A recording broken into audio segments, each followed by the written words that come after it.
Critics destroyed it. Audiences ignored it. The studio buried it. Then, 30 years later, filmmakers started calling it prophetic. The 1970s gave us some of the greatest movies ever made. Everyone knows that. But buried between the classics were films so far ahead of their time that contemporary audiences simply didn't know what to do with them. They flopped. They confused. They offended. And then, quietly, they became blueprints for everything that came after. One of these movies predicted an entire genre that wouldn't exist for 2 decades.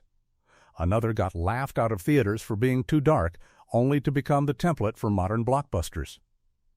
And one was so misunderstood that the director never worked in Hollywood again, even though the film is now studied in film schools worldwide. By the end, you'll see the pattern. The things that made these films bombs in their time are the exact reasons they matter now. You'll understand why being ahead of your time is both a curse and a legacy. And you might start wondering what flopping right now will be considered genius in 2050. This is Cinema Bomb Squad. Sorcerer William Friedkin just came off The Exorcist, the biggest horror film ever made. He could have done anything. He chose to remake a French thriller about 4 men driving trucks full of nitroglycerin through a jungle. The bet was bold. Friedkin spent over $20 million, shot in multiple countries under brutal conditions, and delivered a film with no stars, no clear genre, and a title that made people think it was a fantasy movie. It wasn't. It was a slow-burn existential thriller about desperation, capitalism, and whether redemption is even possible when you're already damned. Audiences in 1977 wanted Star Wars. They wanted escape. They wanted fun. Sorcerer gave them mud, sweat, dread, and a bridge crossing sequence so tense it makes modern action scenes look like cartoons. They stayed home. The film bombed so hard it nearly killed Friedkin's career. Paramount barely released it. Critics were mixed. The few who saw it were confused. Why was this so grim? Why no heroes? Why does it feel like a nightmare you can't wake up from? Because Friedkin was making something that wouldn't have a home until decades later. He was building the template for prestige genre filmmaking, for directors like Denis Villeneuve and Christopher Nolan, who would blend art-house austerity with visceral spectacle. Sorcerer is essentially Sicario in the jungle, 38 years early. The lesson took time to land. The film was nearly lost until a restoration in 2013. Now it's considered one of the greatest thrillers ever made. Friedkin was right. Audiences just weren't ready. And he wasn't the only one gambling on darkness. The king of Marvin Gardens, Bob Rafelson, and Jack Nicholson just made 5 easy pieces, a critical and commercial hit. So they reunited and made the most depressing, talky, visually muted character study imaginable. No plot, no arc. Just 2 brothers destroying themselves in Atlantic City while the American dream rots in real time. This was peak New Hollywood auteur risk-taking. Rafelson shot it like a documentary. Nicholson played against type, quiet and passive. Bruce Dern plays his manic brother, spinning fantasies that collapse every 10 minutes. The whole film is about failure as a condition, not an event. It tanked. Audiences didn't want a meditation on hopelessness, they wanted something to root for. Marvin Gardens gave them nothing but mirrors. But what it did give, quietly, was a blueprint. This was the first American film to treat masculine failure as the subject, not the obstacle. It's the Dina of everything from The Wrestler to Uncut Gems. It's the Safdie brothers' entire ethos 50 years early. The studio had no idea how to sell it. The poster made it look like a quirky buddy comedy. It was not that. It was a funeral for ambition. And in 1972, that was box office poison. Now it's taught as a masterpiece of mood and subtext. Rafelson was building the language of prestige TV before prestige TV existed.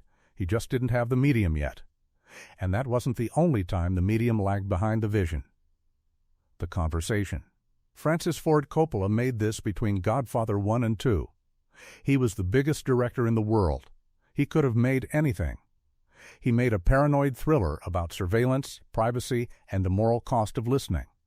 Gene Hackman plays a wiretapping expert who slowly realizes he's a pawn in something bigger, darker, and more dangerous than he understood.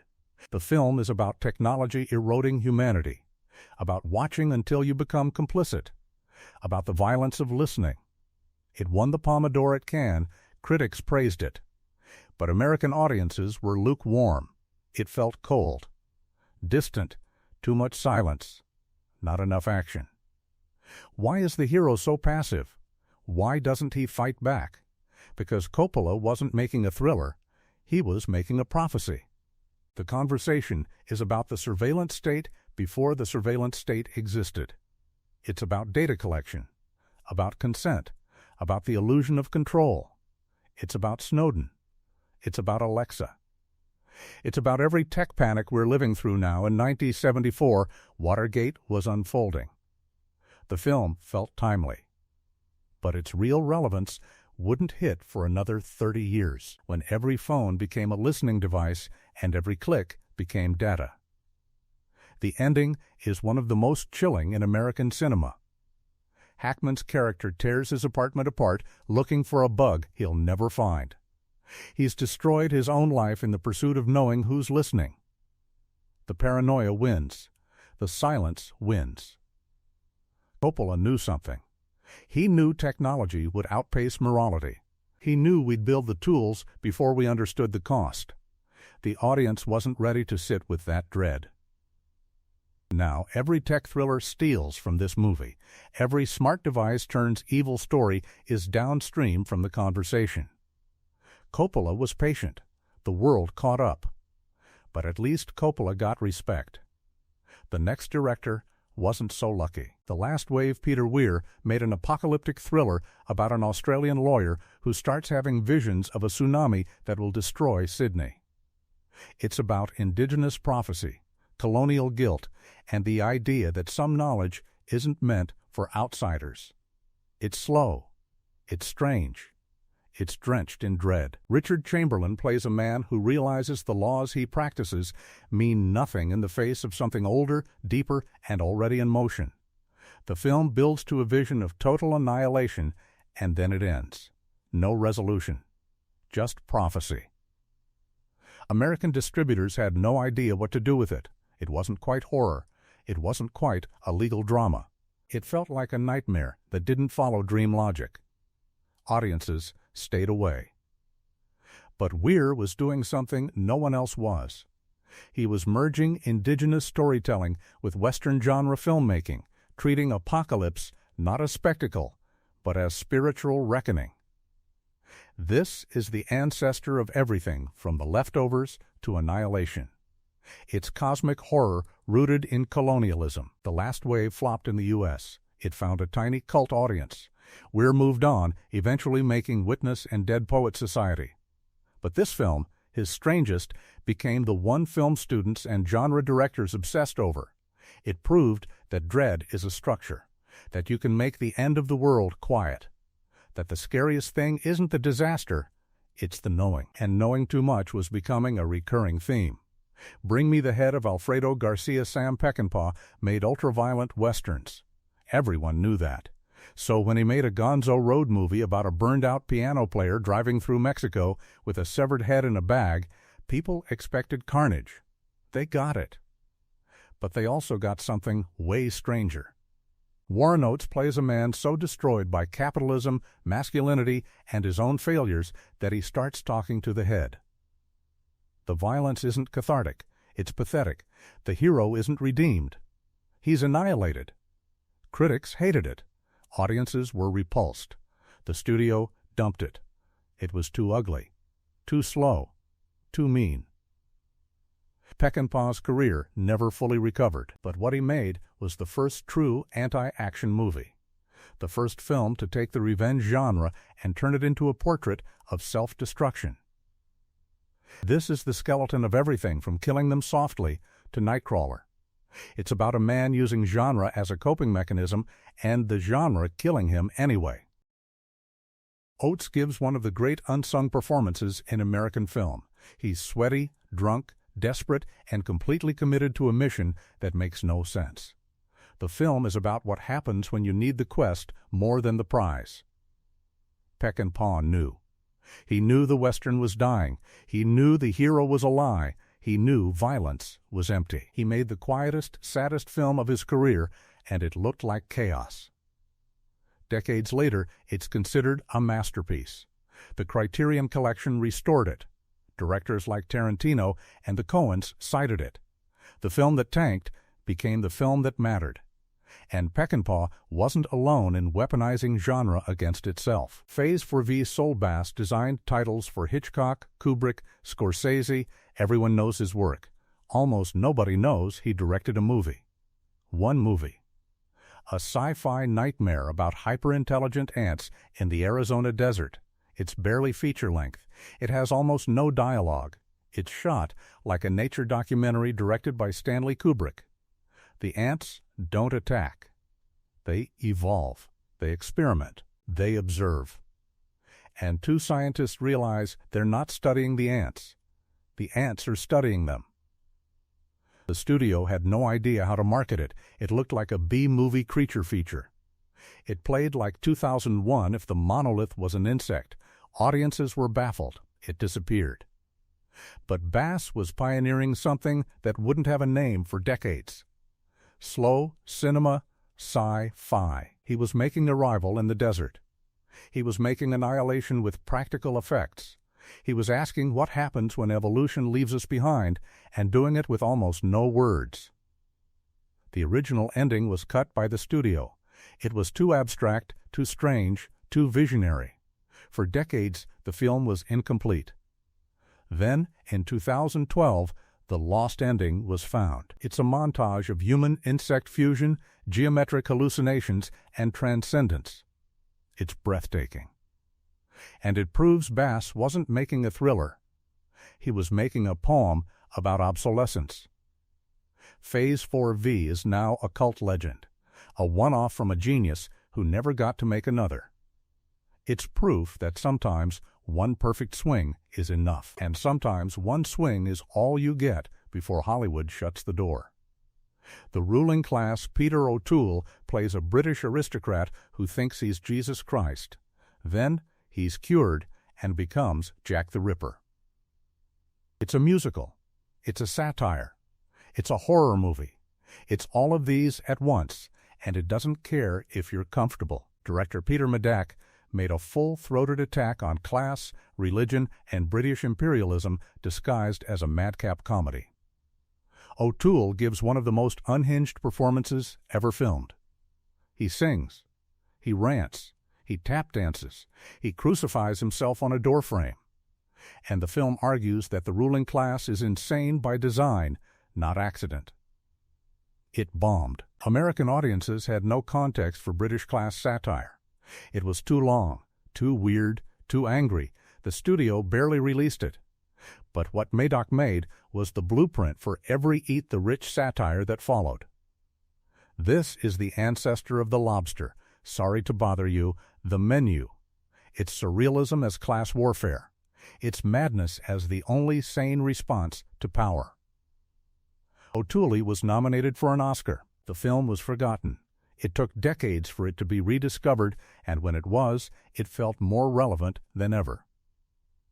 The ruling class is still insane. Medak just said it first, louder and weirder than anyone else. And he paid for it.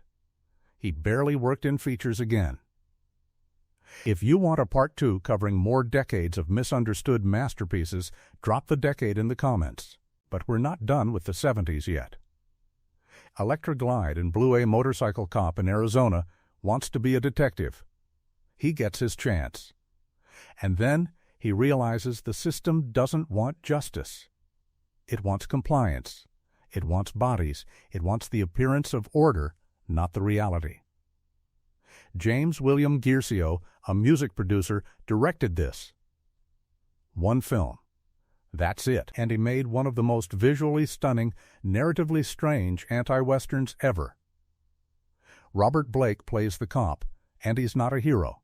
He's a dreamer in a world that kills dreamers.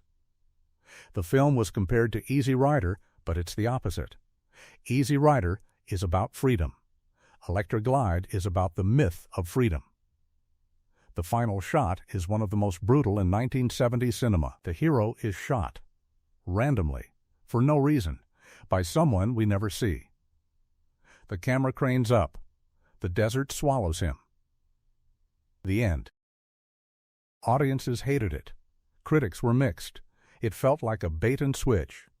The poster sold a cool biker movie. The film delivered existential nihilism. But Guercio was doing what Cormac McCarthy would do in prose. He was making the West a graveyard for meaning. He was saying the myth is a lie, and the lie is a weapon. This is the spiritual ancestor of No Country for Old Men, 44 years early. The film vanished. Guercio went back to music.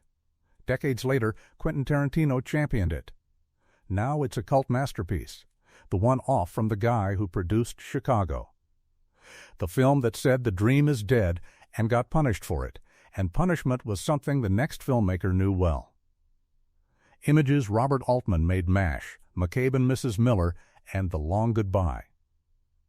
He could do anything, so he made a psychological horror film about a woman losing her mind in the Irish countryside, and he shot it like a fever dream. Susanna York plays a children's book author who may be hallucinating, may be haunted, may be fragmenting. The film never tells you. Altman shoots with overlapping sound, split focus, and images that bleed into each other. It's repulsion, by way of Bergman. It's horror as subjectivity. It premiered at Cannes. York won Best Actress. And then it died in theaters. Audiences wanted Altman's ensemble dramedies. They didn't want abstract terror. They didn't want a film that refused to explain itself. But Altman was pioneering subjective horror. This is the blueprint for The Babadook, Hereditary, Saint Maud.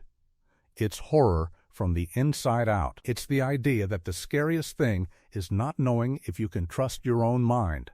The film is gorgeous. The sound design is unsettling in ways that still feel modern. Altman used it as a playground for techniques he'd use later. But as a standalone film, it was too much, too soon. Now it's studied. Now it's cited. Now directors steal from it without knowing they are. Altman moved on. The film stayed behind, waiting for us to catch up. And catching up meant understanding that genre was a trap you could spring. The Wicker Man A devout Christian cop travels to a remote Scottish island to investigate a missing girl. He finds a pagan society. He finds rituals. He finds songs, dances, and freedom he can't comprehend. And then he finds out he's the sacrifice. Robin Hardy made this as a folk horror musical. It's both terrifying and joyful. The islanders aren't evil. They're just operating from a different cosmology. The cop, played by Edward Woodward, is the villain of his own story. His rigidity, his judgment, his faith all lead him to the flames. The studio butchered it. They cut 30 minutes. They released it as a B-movie double feature. Critics ignored it. It flopped. But it was the birth of folk horror as a genre. This is the blueprint for Midsommar, the Vivitch, Apostle. It's the idea that terror comes not from monsters, but from belief systems that don't include you.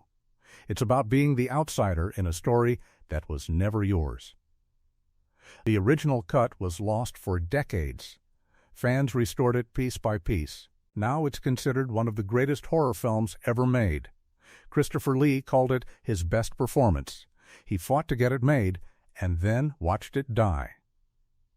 The final scene is unbearable. The cop screams as the Wicker Man burns. The islanders sing.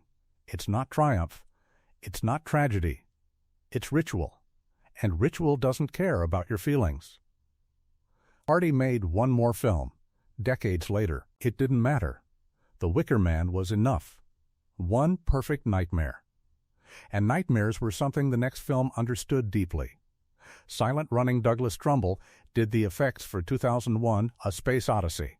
Then he directed one film, a sci-fi fable about a botanist alone in space, protecting the last forests of Earth in giant domes with only 3 robots for company. Bruce Dern plays the botanist, and he's not a hero. He's a zealot. When he's ordered to destroy the forests, he kills his crewmates and flees into deep space. The film asks, is preservation murder if the thing you're preserving is the only thing that matters?